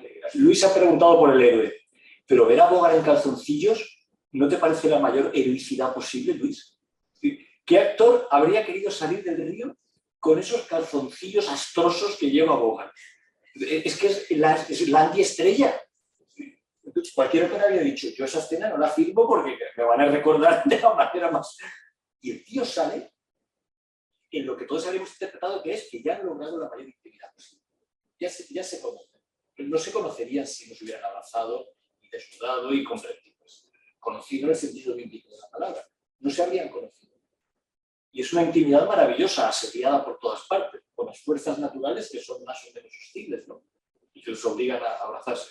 ¿Qué opinas de todo esto? Sí, yo creo que es un retrato precioso el cómo se van aproximando. Es decir, no hay probablemente en manos de una dirección de nuestro tiempo, por decir que son las costumbres, pues probablemente no hubiese habido ese tiempo, esa distancia, ese reconocimiento. Es decir, a mí me parece que lo que es prodigioso, lo he intentado decir en la contención, es el respeto que tiene el personaje de él hacia él. Y cómo incluso se quiere asegurar bien que ella quiere esto. Es decir, es capaz de leer bien lo que ella quiere. Me parece impresionante, yo creo que son dos enormes, que el momento en donde él ya está seguro que ella se quiere dar es cuando casualmente le toca la mano y ella le retiene la mano. Se puede decir con más delicadeza, pero es que minutos antes la estaba observando, la estaba... claro, ¿esto dónde se inscribe? Por eso he puesto lo de la comedia, la screwball comedy, como yo creo que señala muy bien Stanley Cavell y Pablo Echar, yo creo que también lo comenta muy bien, es el nacimiento de la nueva mujer. Y la nueva mujer es alguien a la que tienes que respetar por ella misma. Ya no puede ser alguien a la que das por supuesto que va a estar al servicio de tu deseo. La vas a tener que escuchar, vas a tener que dialogar, vas a tener que estar atento. Y por eso, claro, la relación que ellos van a tener no es una relación de una fogosidad, aquí te pillo y aquí te mato, ya está, y ahora nos peleamos, porque ya hemos bajado en la curva, sino que realmente se ha producido un encuentro entre personas, ¿no? Y entonces estoy totalmente de acuerdo contigo que a veces la explicitud no ayuda. ¿Por qué? Pues porque en la vida, en la mayor parte de las situaciones, no vemos nada explícito, gracias a Dios. Estas casas no son transparentes. Y lo que aprendemos o intuimos a respetar esos momentos de intimidad que tienen las personas que solo ellas saben lo que han pasado. Eso en la novela también se escribe. Se escribe con toda claridad de lo que ha pasado, pero con toda la discreción que tiene que tener un espectador para saber que esa unión de cuerpos ha sido antes una unión de almas. No se ha producido esa unión de almas. Se ha podido producir sin ningún pudor, sin ningún rubor, sin una unión de almas. Pero que al revés no hubiese funcionado. Al revés, Charlie Allen tenía muchos boletos para haber sido un violador. Estaban solos, mucho más fuerte que ella, y él no tiene eso interiorizado. Tiene eso interiorizado que está una señorita. Y se asombra en un determinado momento. Es por eso que en una parte del final feliz sea que él acceda al deseo de ella y se casen, no es más que la confirmación de que la ha querido ver como a ella, como a alguien con la que se quiere comprometer, no como la ocasión de dar satisfacción a un deseo humanitario. A mí me parece que esa es una de las grandezas mayores de Bogart. O sea, si veis la película en gran pantalla, fijaros en todas las manifestaciones de su mirada, de su atención, de su... porque es impresionante. Solo en un contexto de contención y respeto se puede. Muchas gracias por lo que me... ¿Hay alguna otra intervención? Pues si no la hay, si os parece, quedamos aquí. Algunos de nosotros, pues si os queréis unir, vamos a ir a una especie de patrulla enloquecida a verla el domingo a las 8:15 de la tarde en la Filmoteca. He tratado que esta es uno de los privilegios de nuestro curso, así que quien se quiera unir, pues seguro que lo pasamos muy bien todos juntos viendo La Reina de África en una pantalla grande que Alfredo nos ofrece. Muy bien, si no hay nada más, os emplazo al jueves que viene con David Felipe Arranz, que vendrá a hablar de los contrabandistas de Moonfleet. Yo creo que también tendremos la ocasión de pasarlo en grande. Es la película, una de las películas favoritas de muchos seres humanos, de los cuales pues, me cuento naturalmente y algunos de los que están aquí esta tarde. Alfredo, muchísimas gracias. Nos vemos el jueves que viene.